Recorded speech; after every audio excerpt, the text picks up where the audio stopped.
Épuisement professionnel, harcèlement, violence verbale, stress, suicide.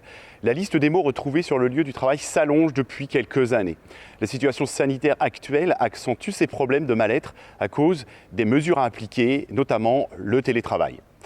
Le taux de salariés en burn-out explose en France depuis quelques années. DRH, managers, ergonomes, psychologues du travail, ils sont tous mobilisés pour le bien-être des salariés qui se dégradent semestre après semestre. Les étudiants du BTS Support Action Managériale du lycée Talensac nous apportent des réponses à ce problème de santé publique. Le terme de burn-out est connu depuis les années 1970. C'est une dégradation des conditions de travail qui entraîne des émotions psychiques, émotionnelles.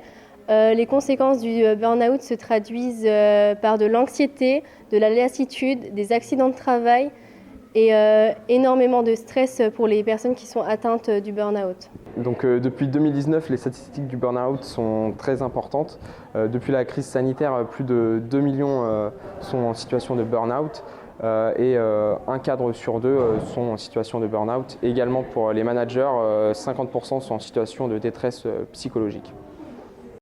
Les catégories socio-professionnelles les plus touchées par le burn-out sont les agriculteurs exploitants, 24%, les enseignants et les cadres à 19%, et également les chefs d'entreprise, les artisans à 20%. Les individus les plus touchés par le burn-out sont les individus qui ont du mal à allier vie professionnelle et vie familiale. La loi relative au bien-être des travailleurs impose à l'employeur de prendre en considération la santé mentale et physique des travailleurs selon l'article 4121 du Code du travail. Il existe 3 moyens de mesurer la qualité de vie au travail. On peut recenser la qualité de vie au travail par le biais d'un questionnaire envoyé aux salariés et employés. Celui-ci a pour but de mesurer la qualité de vie au travail par les réponses fournies par les salariés. On peut organiser une enquête annuelle sur la qualité de vie au travail ou classer des indicateurs sur la qualité de vie au travail.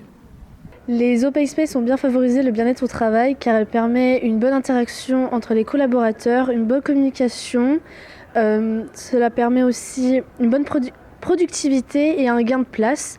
Néanmoins, nous avons aussi des points négatifs comme un manque d'intimité, du stress et c'est assez bruyant aussi.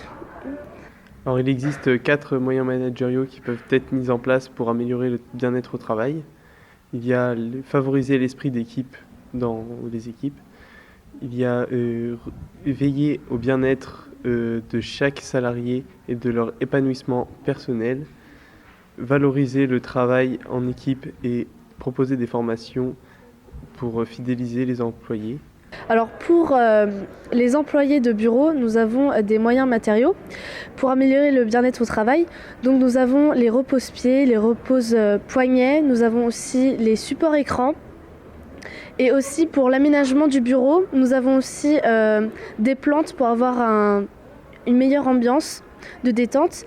Aussi nous avons les salles de repos et les diffuseurs d'huile.